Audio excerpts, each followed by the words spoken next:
Alright, let's continue the note that I started the last time because I forgot to talk to you about finding arc lengths. Because, well, that was just me being super bright and super awake that day, wasn't it? Anyways, let's look at some arc length. So this is adding to the notes from before. So what is arc length? Arc length is the distance between the endpoints along an arc measured in linear units. So basically, like, we were finding like these arc measures. Those were like kind of similar to angle measures, but they're not true angles. So we weren't putting any degree symbol here. Now we want to find the actual length of this. Now, keep in mind that we take the degree measure over 360 times the 2 pi r, because this 2 pi r represents us going all the way around. Okay, so simple question. Here we go.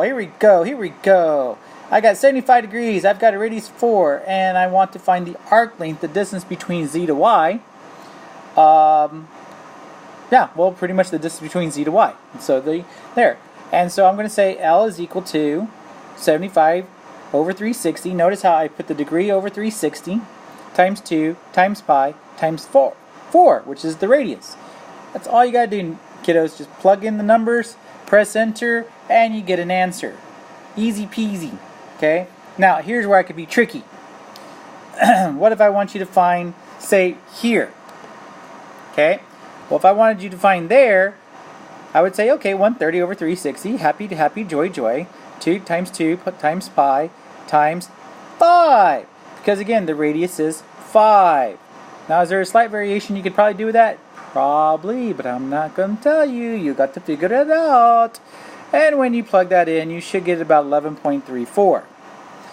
Any questions? Oh, you can't ask me questions, but you can ask me later. So make sure to write them down. Okay, so let's talk about radian measure. An angle measure using units in length that are based on arc length. We use the symbol theta instead of degrees when we're talking about radian measure. Radian measure is important because, now we mostly use degrees, but the reason why radian measure is important is because that's how the Greeks came up with, say, trying to measure circles. Because they couldn't divide something into 360 degrees. So they were doing something here that was based off the fact that, what did they discover? Well, they could see a circle. And if they took a radius of a circle, I actually extended it all the way across the diameter, but they took the radius and started extending it around the circle, they discovered that it would take just over 3 times the radius to get the half circle. And if they did it keep going, just over 6 times would give them a full circle. So they wanted to assign that some number. So they decided half a circle would be pi. That's why we use the symbol pi to represent 3.14. That was them coming up with the idea that, hey, a half circle is like just a little over, going around on a half circle is just a little over 3 times the radius. Okay? Then they went, okay, if I go completely halfway around is pi, then that means completely around is going to be 2 pi radians. So 360 degrees is 2 pi radians.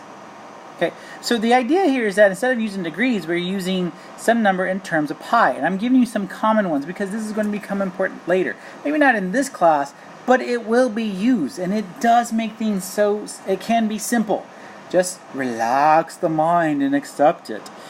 Okay, so pi radians. Now, if I divide that further into 90 degree segments, guess what? 90 degrees is half of 180, so pi over 2 radians is 90 degrees. 270 degrees, which is 3 halves, yes, radians. Okay, now divide the 90 in half and you get 45 degrees.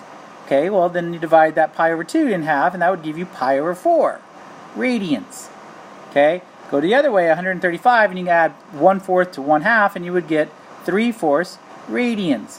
And it kind of keeps going like that. So is there a simple formula we can use? Yes. If you take the degree, divide it by 180, keep it as a simplified fraction, times pi, and that is your radian measure. And to me, that is fascinating. Just an intriguing way.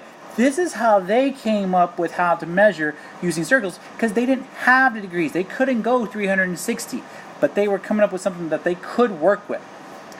Fascinating. All right, so let's keep it simple. Let's go back to arc length. Let's say I give you a measurement of 3 pi over 7 radians times, and you got a radius of 5. Find the arc length. Well, how do you do that? Keep in mind that theta is equal to the arc length divided by the radian, or divided by the radius.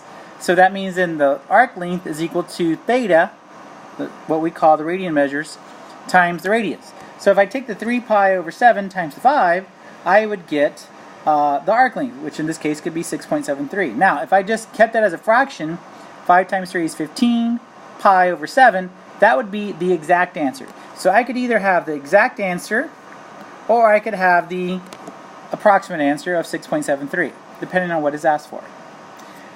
So there's my interesting, say, lesson of the day, and I had to add this on to yesterday's assignment because I I just missed those examples.